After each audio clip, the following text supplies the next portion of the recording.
रमण महर्षि के अनमोल वचन। मनुष्य की प्रकृति। हम सिद्धांत के सार यानी मनुष्य की प्रकृति स्वभाव के बारे में बात करेंगे। मनुष्य इस संसार के सत्य या ईश्वर के बारे में चाहे जो भी विचार करे, वह जानता है कि अपना भी अस्तित्व है। इसी बात को और गहराई से जानने और समझने के लिए वह अध्ययन करता है और मार्गदर्शन पाना चाहता है। व्यक्ति अपने शरीर के भीतर अस्तित्व को भौतिक देह से जोड़कर जो पहचान देता है उसे मैं या अहम कहते हैं। आत्मा या विशुद्ध चेतना के पास कोई अहम भाव नहीं होता। इस भौतिक देह के पास भी अहम भाव नहीं होता, जो स्वयं जड़ है। इन दोनों के मध्य यानी आत्मा तथा जड़ भौतिक देह के मध्य रहस्यमयी तौर पर मैं का भाव पैदा होता है। यह उनमें से किसी का भी नहीं है और ये सब स्वतंत्र और पर फलता फूलता है। जीवन में जो भी व्यर्थ और अवांछित है, यह अहम उन सब की जड़ है। इसे किसी भी संभव साधन की मदद से नष्ट करना होगा। यही आत्मबोध है।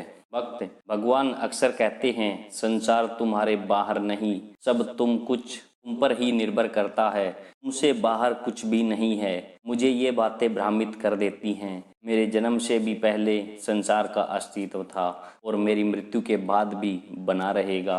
इसने मेरी बहुत से लोगों ने जन्म और मृत्यु को देखा है। भगवान, क्या मैंने कभी ऐसा कहा है कि संसार का अस्तित्व तुम्हारे कारण है? मैंने केवल तुमसे प्रश्न पूछा है कि ऐसा क्या है जो तुमसे परे है। हमें समझना होगा कि आत्मा का अभिप्राय भौतिक या सूक्ष्म किसी भी तरह के शरीर से नहीं है। मैं यह कहा गया है कि अगर तुम उस आत्मा को जान लोगे जिसके भीतर सारे उपाय समाहित हैं, तो जानोगे कि तुम स्वयं भी उससे परे नहीं हो।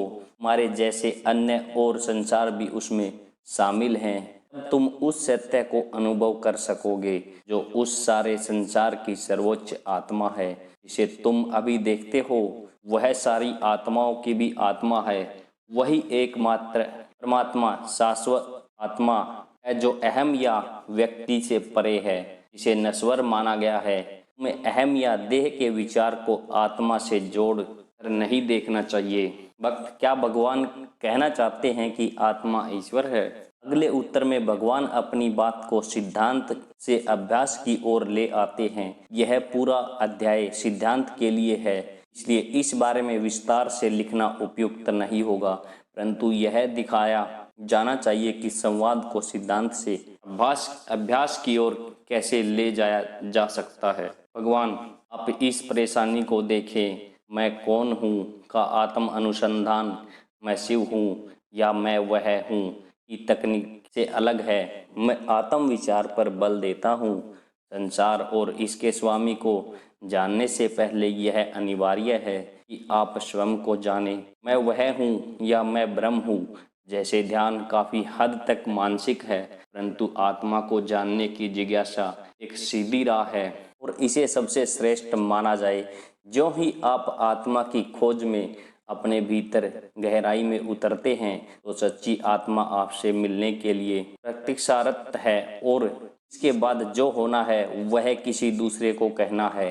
व्यक्तिगत रूप से आपकी कोई भूमिका नहीं रहेगी। इस प्रक्रिया में सारी चर्चा और संदेह अपने आप ही तिरोहित होंगे, जैसे कोई व्यक्ति सोते हुए अपनी सारी चिंताओं को भुला देता है। आगे आने वाले विमर्श से पता चलता है कि भगवान उत्तर से संतुष्ट न होने वाले भक्तों को और अधिक विस्तार से समझाने की चेष्टा करते हैं। भक्त, इस बात की क्या निश्चितता है कि भीतर गहराई में उतरने पर कोई मेरे लिए प्रतिसारत है? भगवान, जब कोई व्यक्ति परिपक्व होता है, वह इस बात को सहज भाव से जान लेता है। भक्त, यह परिपक्वता कैसे हासिल हो सकती है? भगवान, बहुत से उपाय दिए गए हैं, परंतु पिछली प्रगति चाहे जो भी हो, उसे आत्म अनुसंधान से गति प्रदान की जा सकती है।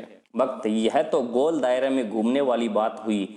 अगर मैं परिपक्व हूँ तो मैं अनुसंधान के लिए सबल हूँ और यह अनुसंधान ही मुझे परिपक्व बनाता है। यह आपत्ति अक्सर किसी न किसी रूप में उठाई जाती थी और भगवान के उत्तर से पुनः इस बात को बल मिलता है कि इसे सिद्धांत नहीं, अभ्यास की आवश्यकता है। भगवान, मन को इस तरह की कठिनाई का सामना करना पड़ता है। यह स्वयं को सत्य के प्रति संतुष्ट करने के लिए निश्चित सिद्धांत चाहता है, जबकि जो व्यक्ति सच्चे हृदय से ईश्वर या अपनी सच्ची आत्मा को पाना चाहता हो, यह सब उसके लिए अनिवार्य नहीं है। प्रत्येक व्यक्ति आत्मा है और अनंत रूप रखता है, परंतु हर व्यक्ति देह को आत्मा मान लेता है। किसी भी चीज को जानने के लिए प्रकाश का होना अनिवार्य है। यह केवल प्रकाश का स्वभाव हो सकता है। जो भौतिक प्रकाश व भौतिक अंधकार दोनों को ही रोशन करता है, कह सकते हैं कि यह प्रत्यक्ष प्रकाश व अंधकार से भी परे है। यह अपने आप में दोनों नहीं है, परंतु इसे प्रकाश कहते हैं क्योंकि यह दोनों को प्रकाशित करता है।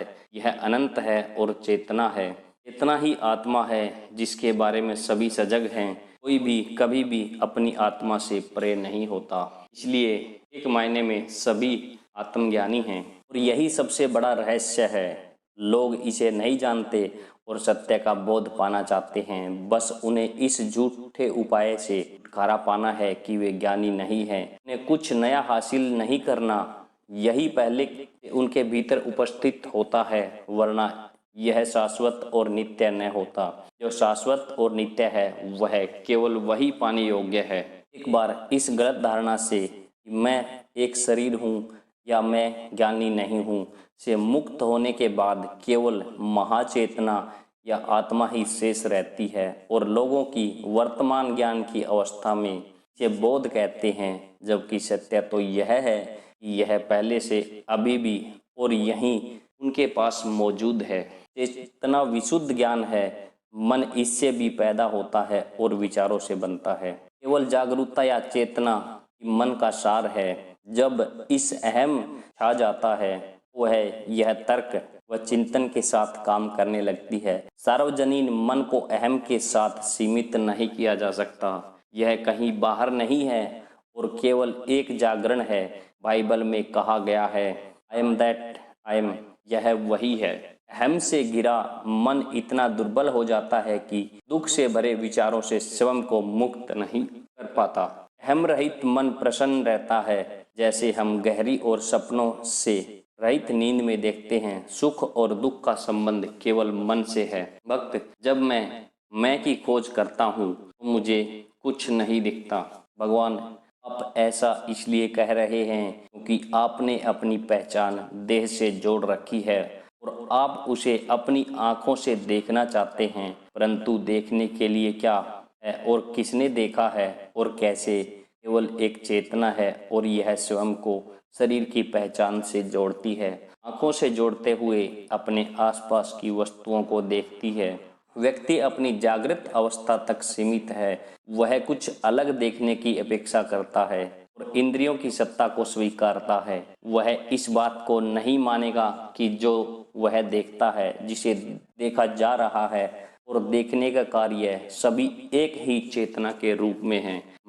मैं ध्यान की मदद से इस भ्रम से मुक्त हो सकते हैं कि आत्मा को देखा जा सकता है। दरअसल देखने के लिए कुछ है ही नहीं। आप अभी स्वयं को कैसे पहचानते हैं? क्या आपको स्वयं को पहचानने के लिए शीशे में देखना पड़ता है? आपको अपने बारे में पूरी सजगता है।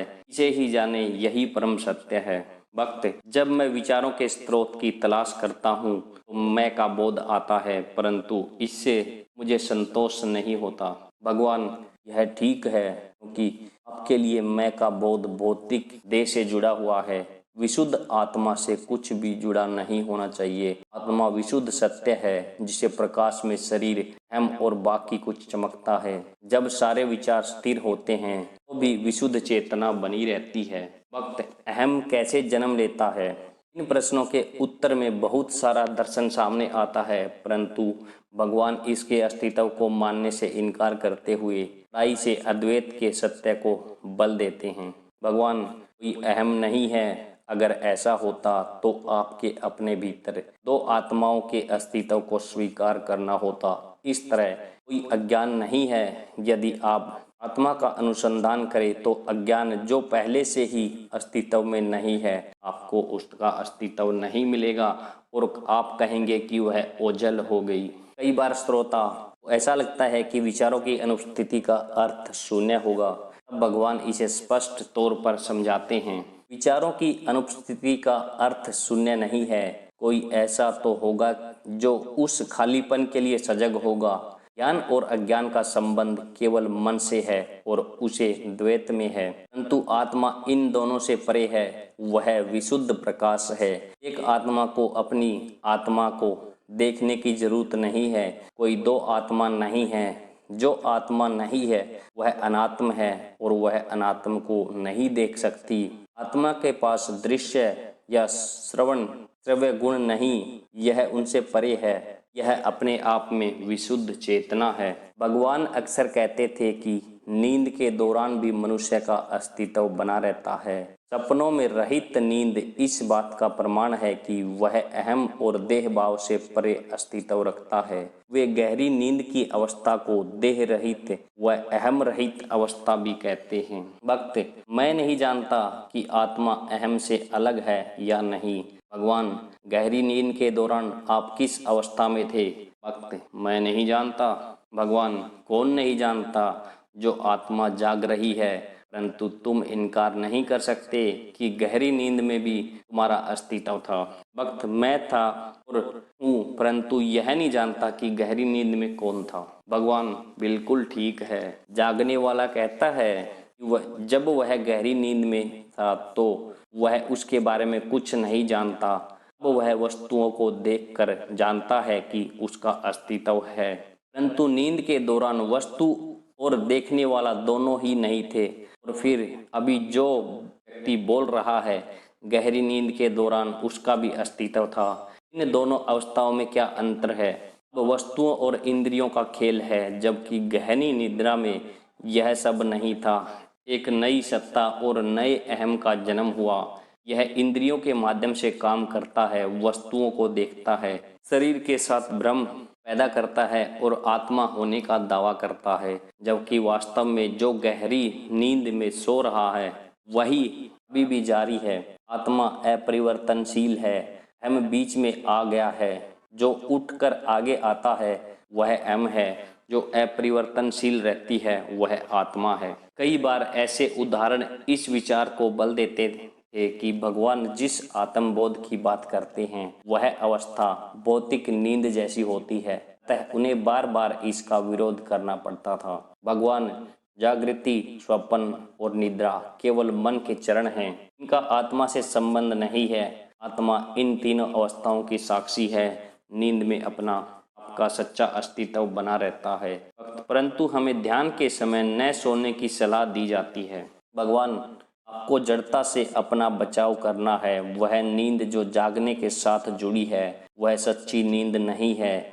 जो जागना नींद के साथ जुड़ा है वह सच्ची से जागना नहीं है। क्या आप अभी जागे हुए हैं? नहीं। आपको क्या करना है? अपनी सच्ची अवस्था के लिए जागना है। आपको न तो झूठी नींद से सोना है और न ही झूठी जागृति के साथ जागना है। हालांकि आत्मा नींद में भी मौजूद होती है, परंतु उसका बोध नहीं रहता। इसे नींद में नहीं जाना जा सकता।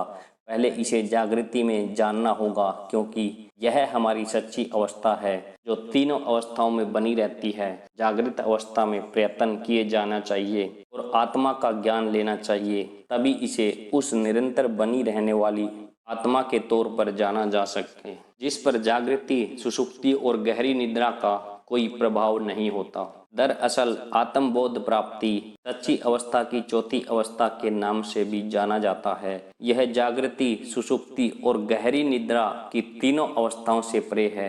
यह निराकार है, अद्वैत है। जैसा कि ऊपर दी गई पंक्तियों से पता चलता है, यह एक सी नहीं है। चौथी अवस्था में अहम चेतना में विलीन होता है, जैसा कि बेहोशी में नींद के दौरान होता है।